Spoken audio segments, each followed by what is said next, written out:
I am chronically online. I Google lots of things and people when I'm bored. I've Googled my own name before, along with friends, acquaintances, conspiracy theories, and random internet sundries. But last night was the first time I'd Googled my wife's name, and I found something I'd never forget.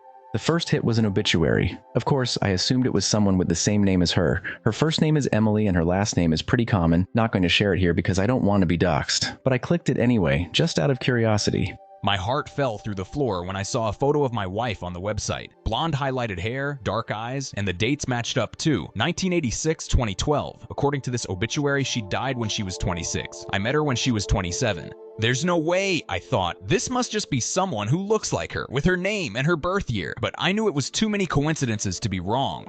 When I read the actual obituary, it only cemented things for me. It mentioned her love of horses, her volunteer work at a soup kitchen through her church, and her work as a biologist postdoc. So many details matched up, there was no way it could be a coincidence. "What you looking at?" I jumped as my wife came in from the kitchen and sat down next to me. On instinct, I slammed the laptop shut. "Nothing," I said. Then, realizing how suspicious I looked, I added, "I was looking at birthday gifts for you." For a second, her face froze, and I was worried she wouldn't buy my lie. But then she smiled, that warm smile I loved, crinkling her eyes at the corners. "That's so sweet," she said, coming to sit next to me.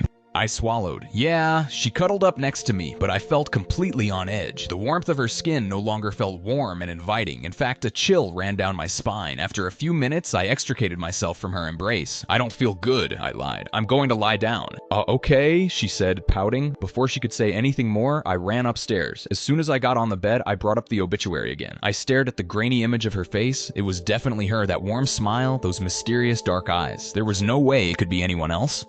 I scrolled through some of the other results, and I realized some of those too were related to her death. There was a Facebook memorial page, friends posting on it, names I didn't recognize, mourning her loss more than 10 years ago. The university she worked at had put out a statement with their condolences as well. But then I found something that made my heart stop. A news article nestled at the bottom of the search results page. Emily hadn't just died, she'd been murdered. My jaw hung open as I read the news article. Phrases popped out at me. No signs of forced entry. Partially dismembered, asterisk and killer still at large. The news article didn't have a photo of Emily though, so maybe this was a different Emily. It had to be. It couldn't be my Emily, who was sitting on the couch watching TV downstairs. A sound jolted me out of my thoughts. The door to the bedroom, creaking open. Emily stood in the doorway, oddly still. The hall light was off, shrouding her face in shadow. Emily?" I asked, my voice shaking. "I came up to check on you," she said in a soft, cool voice. Thanks," I said, quickly turning off my phone and slipping it behind me. "I'm feeling a lot better now. I'm fine." "I'm glad to hear that," she said, her voice going lower. I tried to keep my cool as she climbed into bed with me. I lay there, stiff and cold, as she wrapped her arms around me. "I love you, baby," she whispered, as she cuddled with me under the covers. "I love you too." So that's where I am now. I'm writing this from my phone, as Emily sleeps next to me. I don't know if I'm safe here. I don't know who, or what, I'm dealing with.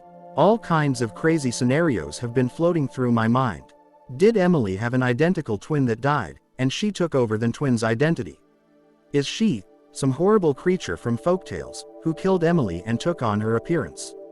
The more minutes that tick by, the wilder my theories get. None of them make sense. There's only one thing I'm sure of. Whoever, or whatever, I'm sleeping next to isn't the real Emily.